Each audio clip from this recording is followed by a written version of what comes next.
안녕하세요. 이번 영상은 베르누이의 정리에 이어 항공기의 날개에 관련된 기출문제를 풀어보겠습니다. 이 영상 내용은 이론을 깊이 파고드는 내용이 아닙니다. 시험 문제를 이해할 정도의 가벼운 내용으로 진행을 하기 때문에 더 깊이 공부를 하고 싶은 분들은 추천드리지 않습니다. 그럼 시작해 보겠습니다. 첫 번째 문제입니다. 프로펠러의 역할이 아닌 것은 무엇인가? 1. 양력 발생 2. 추력 발생 3. 항력 발생 4. 중력 발생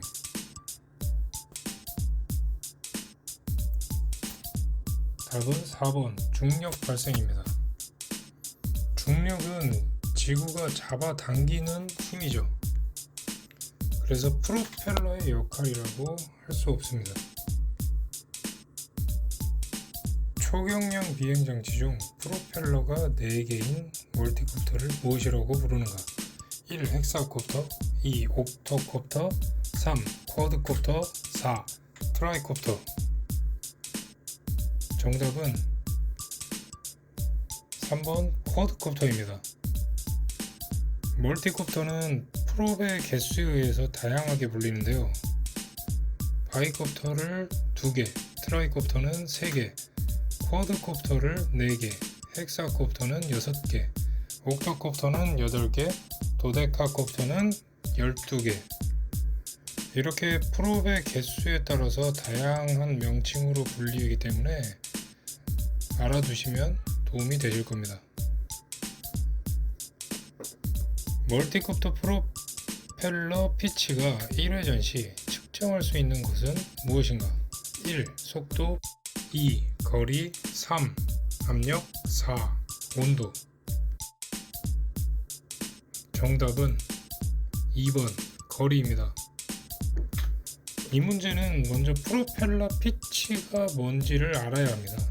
프로펠러 피치란 프로펠러가 1회전 했을 때 전진한 거리를 프로펠러 피치라고 합니다. 프로펠러 피치는 알아두셔야 합니다. 프로펠러를 장착하고 시험 운전 중 진동이 느껴진다면 원인은 무엇인가? 1. 장착 볼트의 조임이 일정하지 않다. 2. 프로펠러의 표면이 거칠다.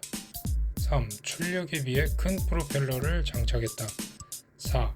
프로펠러의 장착은 무관하다.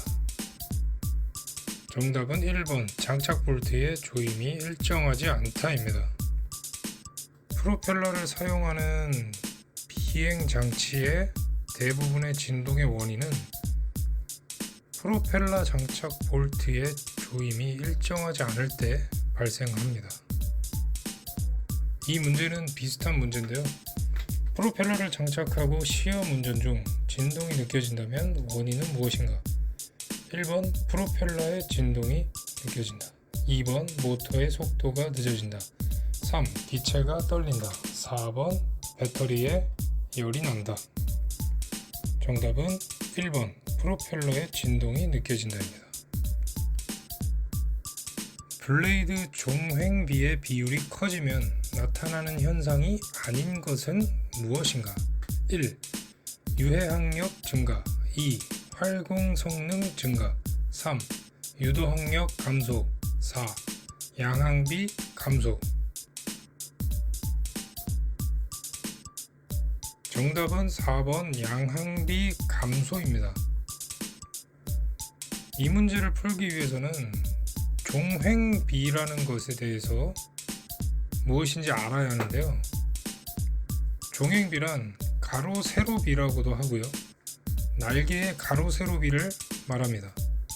종횡비가 크면 양항비가 증가하고 양력 발생이 증가하고 익단 와류가 감소하게 됩니다. 여기서 양항비라는 것은 쉽게 얘기해서 비행할 때 날개에 발생하는 양력과 항력의 비인데 글라이더의 경우에는 양항비가 크면 활공각이 작아지고 같은 고도에서 더 멀리 활주가 가능합니다. 참고적으로만 알고 계시면 되고요. 문제가 종횡비의 비율이 커지면 나타나는 현상이 아닌 것이 무엇이냐는 질문이기 때문에 정답은 4번 양항비 감소입니다. 이번 문제는 방금 문제랑 비슷한 문제인데요. 날개의 면적은 변함없이 같은 조건으로 날개의 가로 세로비를 크게 했을 경우 설명으로 틀린 것은 1번 유도 항력 계수가 작아진다. 2번 활공거리가 길어진다. 3번 유도 항력이 작아지고 활공거리가 길어진다. 4번 유도 항력이 커지고 착륙거리가 짧아진다.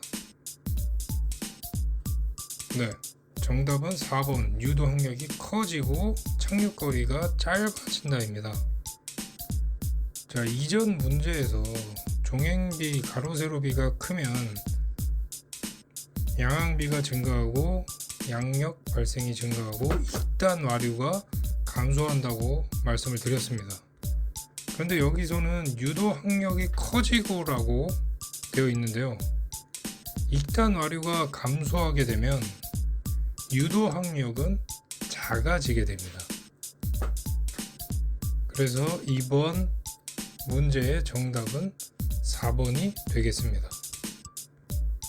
다음 문제입니다. 바등각이란 에어포일, 즉 날개를 얘기하는 거고요. 에어포일의 코드라인과 어느 곳으로 이루어진 각을 말하는가? 1. 수평선, 2. 에어포일의 피치각, 3. 붙임각, 4. 상대풍. 자, 이 문제를 풀기 위해서는 바등각이 무엇인지를 알아야 하는데요. 자, 바등각이란 상대풍과 날개의 시위선이 이루는 각을 얘기합니다. 그림을 보고 설명을 드리면 시위선, 코드라인이라는 것은 에어포일의 위아래를 나누는 선이고요. 상대풍이란 불어오는 바람을 얘기하는 겁니다. 그래서 이 상대풍과 날개의 시위선이 이루는 각도를 바등각이라고 합니다. 바등각은 중요한 개념이기 때문에 이 정도라도 꼭 이해를 하고 계셔야 됩니다. 바등각 문제를 하나 더 풀어보겠습니다. 날개의 바등각에 대한 설명이다. 틀린 것은 1. 비행 중 바등각은 변한다. 2. 공기의 흐름 방향과 날개 시위선이 이루는 각이다. 3. 바등각 증가 시 일정한 각까지 양력과 항력이 증가한다. 4. 기체의 중심선과 날개의 시위선이 이루는 각이다. 정답은 4번 기체의 중심선과 날개의 시위선이 이루는 각입니다. 자, 틀린 것이기 때문에 4번이 정답이고요. 자, 1번 같은 경우 바등각은 비행 중에 계속 변합니다. 2번 공기의 흐름 방향, 즉 상대풍을 얘기하는 거고요. 날개 시위선이 이루는 각, 바등각에 대한 설명이 맞습니다. 자, 3번 바등각 증가 시 일정한 각까지 양력과 항력이 같이 증가합니다. 양력이 증가를 하면서 그에 따라서 유도 항력도 같이 증가를 하는데요. 거기까지는 깊이 알 필요는 없을 것 같고요. 바등각에 대한 이해만 하고 계시면 됩니다. 자, 이번 문제는 영양력 바등각에 대한 설명 중 맞는 것은 어느 것인가? 1. 실속이 발생할 때의 바등각. 2. 실속이 발생하지 않을 때의 바등각. 3. 양력이 발생할 때의 바등각. 4. 양력이 발생하지 않을 때의 바등각. 자, 먼저 영양력 바등각 또는 제로 양력 바등각이 무엇인지 알아야겠죠. 자, 영양력 바등각이라는 것은 양력이 발생하지 않을 때의 바등각이에요.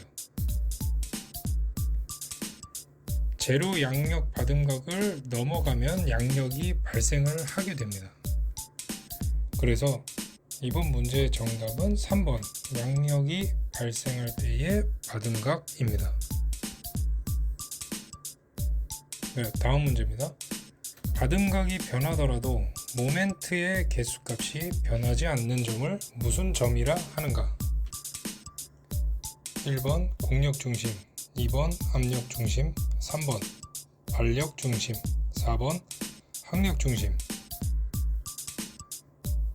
일단 이 문제의 정답은 1번 공력중심입니다.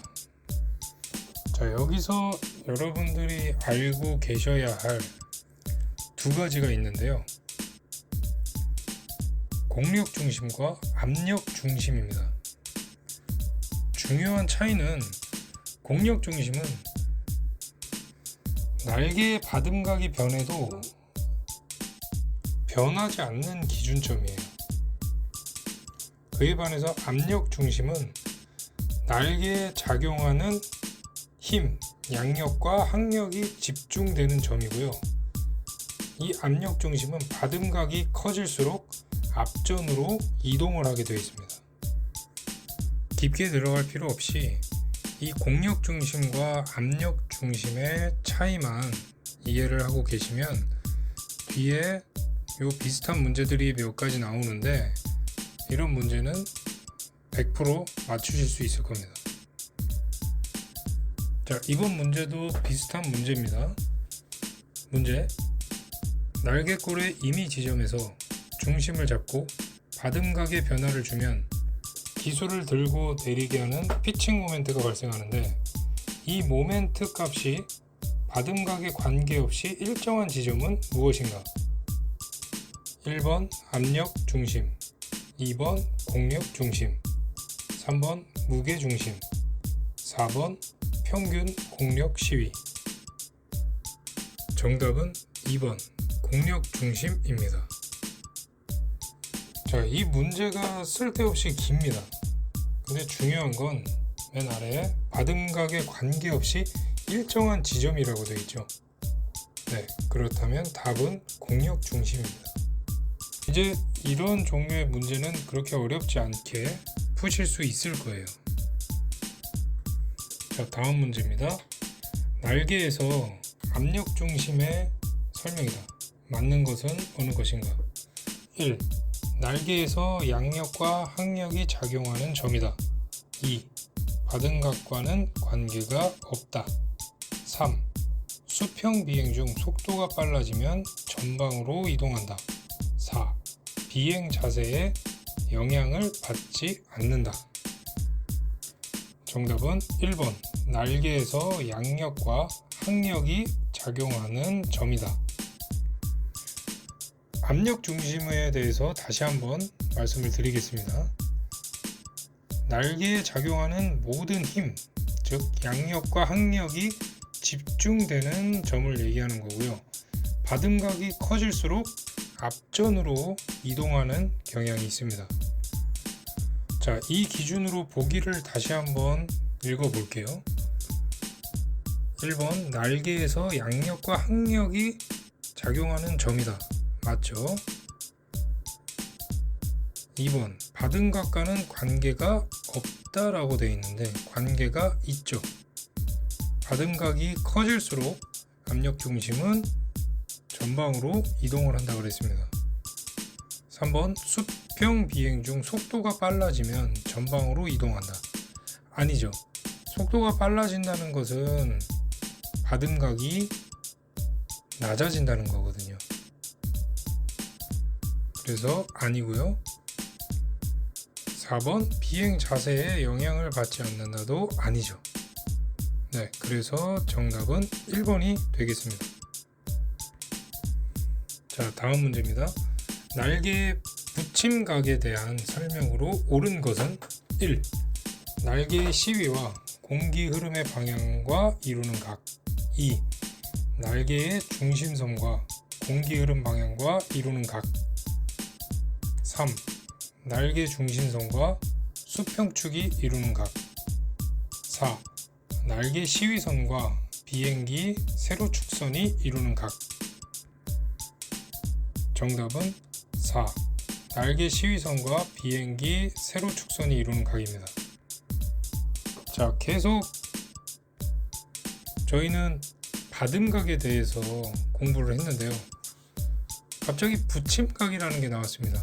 자, 붙임각이 뭐냐면요, 우리가 비행기를 옆으로 봤을 때 조종석에서 꼬리 날개까지 수직선을 그은 선이 세로축이라고 그럽니다. 세로축. 네, 그 세로축과 날개의 시위선이 이루는 각을 붙임각이라고 합니다. 받음각과 혼동하시면 안 됩니다. 받음각, 붙임각 서로 다르다는 것을 주의하셔야 됩니다. 멀티콥터가 지면에 접근 시 날개 끝 화류가 지면에 부딪혀 항력이 감소하여 침하지 않고 머무는 현상을 무엇이라고 하는가? 1. 대기 효과. 2. 날개 효과. 3. 지면 효과. 4. 간섭 효과. 정답은 3번 지면 효과입니다. 자, 지면 효과란 그림을 보시면서 설명을 들어보세요. 회전하는 날개를 가진 헬리콥터가 있습니다. 이 헬리콥터는 머리 위를 회전하고 있는 저 메인 로타에서 회전을 하면서 위의 공기를 아래로 끌어내리면서 양력을 발생시켜요. 근데 헬리콥터가 지면에 가까이 있을 때는 날개를 통해서 위에서 아래로 불어내리는 이 하강풍이 땅에 부딪혀서 공기가 압축되는 효과가 생깁니다. 그러므로 해서 양력이 더 발생하는 효과를 나타나게 되는 거죠. 이런 현상을 지면 효과라고 그럽니다. 지면 효과는 회전익에서는 중요하기 때문에 이 정도 내용은 꼭 알고 계셔야 됩니다. 다음 문제. 항공기 날개에 작용하는 양력에 대한 설명 중 맞는 것은 1. 밀도 제곱의 비례. 2. 날개 면적의 제곱의 비례. 3. 속도 제곱의 비례. 4. 양력 계수의 제곱의 비례. 자, 이 문제의 정답은 3번입니다. 속도 제곱의 비례인데요. 원래는 공식이 있습니다. 양력은 2분의 1로 v제곱에 있기는 한데 굳이 어렵게 그렇게 쓸 필요 없이, 자, 옆에 표를 보시고요. 양력은 날개 면적에 비례하고 양력은 공기 밀도에 비례를 합니다. 양력은 속도의 제곱에 비례하고 양력은 양력 계수에 비례합니다. 그래서 이 문제의 정답은 3번 속도 제곱의 비례가 정답입니다. 자, 다음 문제 보겠습니다. 타원형 날개의 특징은 무엇인가? 1. 설계, 제작이 간단하다. 2. 실속이 잘 일어난다. 3. 국부적 실손이 발생. 4. 유도항력 최소. 정답은 4번 유도항력 최소입니다. 날개 중에 타원형 날개는 장점이 많은 날개입니다. 양력 효율이 높고 실속 유도항력이 적게 발생하고요. 이런 장점이 많은 날개입니다. 그냥 이 정도만 알고 계시면 돼요. 이런 문제는. 왜냐하면 무인 멀티콥터 시험 트렌드가 예전에는 고정익 문제들이 많이 나왔는데 지금은 별로 나오지 않습니다. 그래서 이런 문제가 있다는 정도만 알고 계시면 돼요. 다음 문제입니다. 항공기 설계 시 날개나 기체 표면을 통과하는 공기의 흐름을 가능한 순조롭게 하기 위해 유선형 모양으로 몸체를 만드는 이유는 1번 유도항력을 줄이기 위해서, 2번 압력항력을 줄이기 위해서, 3번 마찰항력을 줄이기 위해서, 4번 조파항력을 줄이기 위해서. 정답은 3번 마찰항력을 줄이기 위해서입니다. 자, 이 문제를 풀기 위해서는 항력에 대해서 알아볼 필요가 있습니다. 간단하게 항력에 대해서 설명을 좀 드릴게요. 자, 유도항력은 양력이 발생 시에 필수적으로 같이 발생하는 항력입니다. 압력항력은 물체 주변의 압력에 의해서 발생하는 항력이에요. 마찰항력은 날개 등의 표면에 의해서 발생을 해요. 조파항력은 충격파에 의해서 발생합니다. 그래서 우리 무인 멀티콥터나 헬기 등에서는 나타나지 않고요. 초음속 항공기들, 그런 데서 발생하는 게 조파항력입니다. 자, 문제에 날개나 기체 표면을 통과하는 공기 흐름을 순조롭게 하기 위해서 유선형으로 만든다는 이유가 뭐냐고 물어봤죠. 그렇기 때문에 이번 문제의 정답은 3번 마찰 항력을 줄이기 위해서가 정답입니다. 자, 또 항력에 대한 문제인데요. 항력에 대한 설명 중 틀린 것은 1. 유해항력은 항공기 속도가 증가할수록 증가한다. 2. 유도항력은 항공기 속도가 증가할수록 증가한다. 3. 전체 항력이 최소일 때 항공기는 멀리 날 수 있다. 4. 받음각이 증가하면 유도항력도 증가한다. 이번 문제의 정답은 2번 유도항력은 항공기 속도가 증가할수록 증가한다입니다. 자, 왜 2번 문항이 틀렸냐면요, 유도항력이라는 거는 항공기 속도가 증가하면 감소를 해요. 너무 어렵게 생각하지 마시고요. 항공기 속도가 증가하면 유도항력은 감소를 하고요. 유해항력은 증가를 합니다. 이 정도만 이해를 하시면 됩니다. 다음 문제 역시 항력에 관한 문제인데요. 날개에서 발생하는 항력에 가장 많은 영향을 주는 것은 어느 것인가? 1. 공기 밀도, 2. 날개의 면적, 3. 날개 시위의 길이, 4. 공기 흐름 속도. 정답은 4. 공기 흐름 속도입니다. 문제에서 날개에 발생하는 항력에 가장 많은 영향을 주는 것이 어느 것인지 물어보고 있지 않습니까? 정답은 공기의 흐름 속도입니다. 속도가 빨라지면 날개에서 발생하는 유도항력이 감소할 거고요. 속도가 느려지면 유도항력은 증가를 하겠죠. 이 정도만 이해하시면 됩니다. 다음 문제입니다. 유도항력을 줄이기 위한 방법이 아닌 것은 1. 윙렛 설치, 2. 타원형 날개를 사용, 3. 종횡비를 크게 한다, 4. 와류 발생기, 볼텍스 제너레이터를 설치한다.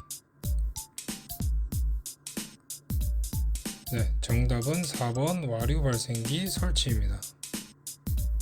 자, 여러분, 윙렛이 뭐냐 하면요, 지금 보이는 사진처럼 날개 끝이 꺾여 있는 거, 그거를 윙렛이라고 하는데요.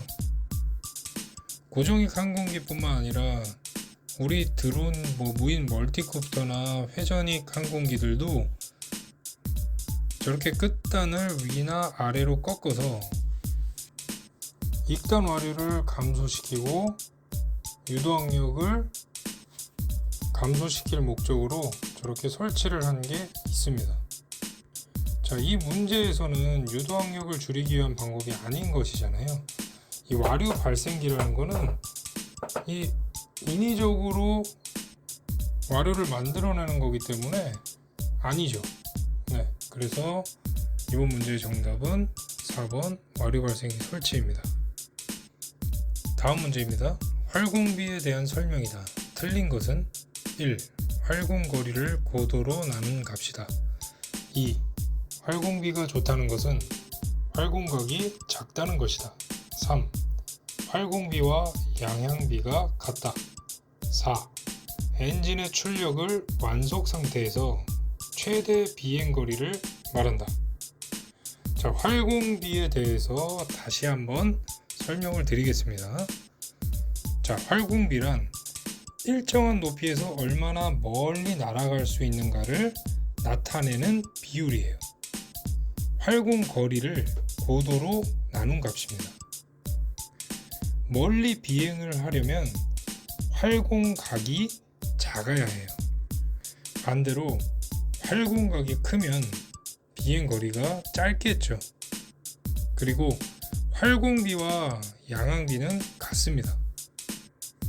자, 그렇다면 이번 문제의 답은 틀린 것이기 때문에 4번 엔진의 출력을 완속 상태에서 최대 비행거리를 말한다가 정답이 되겠습니다. 자, 다음 문제입니다. 날개의 양력에 대한 설명으로 가장 적절한 것은 어느 것인가? 1. 날개에 작용하는 공기력으로 공기 흐름 방향의 수직 윗방향으로 작용하는 힘이다. 2. 날개에 작용하는 공기력으로 동체의 세로축 방향으로 작용하는 힘이다. 3. 날개에 작용하는 공기력으로 기체의 수평면 방향으로 작용하는 힘이다. 4. 날개에 작용하는 공기력으로 비행장치의 전진력에 대한 저항이다. 자, 베르노이의 정리에서도 비슷한 내용들이 많이 나왔습니다. 네, 정답은 1번 날개에 작용하는 공기력으로 공기 흐름 방향의 수직 윗방향으로 작용하는 힘이 양력이죠. 네, 실속이 일어나는 가장 큰 원인은 무엇인가? 1. 속도가 없어지므로. 2. 받음각이 너무 커져서. 3. 엔진의 출력이 부족해서. 4. 불안정한 대기. 네, 정답은 2번 받음각이 너무 커져서입니다. 자, 문제가 가장 큰 원인이 무엇이냐고 했기 때문에 받음각이 너무 커져서가 정답입니다. 자, 받음각이 일정 받음각 이상 커져버리면 날개에서 박리가 일어납니다. 이 박리라는 것은 흐름의 떨어짐이라고 하는데, 날개의 윗면과 아랫면을 타는 공기들이 흘러서 만나야 되는데 이 박리가 일어나면 위로 올라간 공기가 날개를 타지 못하고 떨어져 나가 버려요. 그렇게 되면 실속에 들어가게 됩니다. 양력이 없어져 버려요. 이 정도만 이해하시면 됩니다. 무풍 상태의 지상에서 계류 중인 비행기의 날개에 작용하는 압력을 설명한 것으로 맞는 것은 1. 날개의 아랫부분의 압력보다 윗부분을 누르는 압력이 높다. 2. 날개의 윗부분의 압력이 아랫부분을 들어올리는 압력보다 높다. 3. 날개의 아랫부분의 압력과 윗부분의 압력은 같다. 4. 날개의 형태에 따라 다르다. 네, 이번 문제의 정답은 3번 날개의 아랫부분과 윗부분의 압력은 같다입니다. 자, 문제를 한번 읽어볼 필요가 있는데요. 무풍 상태의 지상에서 계류 중인 비행기에 날개에 작용하는 압력을 설명한 것이에요. 그렇기 때문에 날개 아랫부분과 윗부분의 압력은 같은 겁니다. 만약에 하늘을 날고 있는 비행기의 날개에 작용하는 압력을 설명하라고 했으면 답은 달라졌겠죠. 네, 이 문제는 그렇게 어렵진 않은 문제입니다. 넘어가겠습니다. 받음각이 0일 때 양력계수가 0이 되는 날개꼴은 다음 중 어느 것인가? 1. 캠버가 큰 날개꼴. 2. 대칭형 날개꼴. 3. 캠버가 크고 두꺼운 날개꼴. 4. 캠버가 작고 두꺼운 날개꼴. 자, 이 문제는요, 받음각이 0일 때 양력계수가 0이 되는 날개꼴을 물어보는 건데요. 우리가 알아야 되는 거는 대칭형 날개꼴과 비대칭형 날개꼴이에요. 자, 정답은 2번 대칭형 날개꼴입니다. 대칭형 날개꼴은 위의 모양과 아래 모양이 똑같이 생겼어요. 그렇기 때문에 받음각이 0일 때는 양력이 발생하지가 않습니다. 그럼 비대칭형 날개꼴은 받음각이 0이라도 위하고 아래가 생긴 게 틀리기 때문에 양력계수가 발생을 하게 되는 그런 날개꼴이죠. 여기 보기에서 얘기하는 캠버라는 거는 이 날개꼴에 생긴 위아래 모양을 생각하시면 쉬워요. 네, 이 문제에서는 이 정도만 이해를 하고 계시면 되겠습니다. 자, 여기까지 준비된 문제들을 모두 풀어보았습니다. 생각보다 오래 걸렸네요. 혹시 이해가 가지 않으시거나 좀 더 깊게 알고 싶으시면 댓글을 달아주시면 제가 아는 범위 내에서 추가 설명을 해드리겠습니다. 그럼 다음 영상에서 뵙겠습니다. 감사합니다.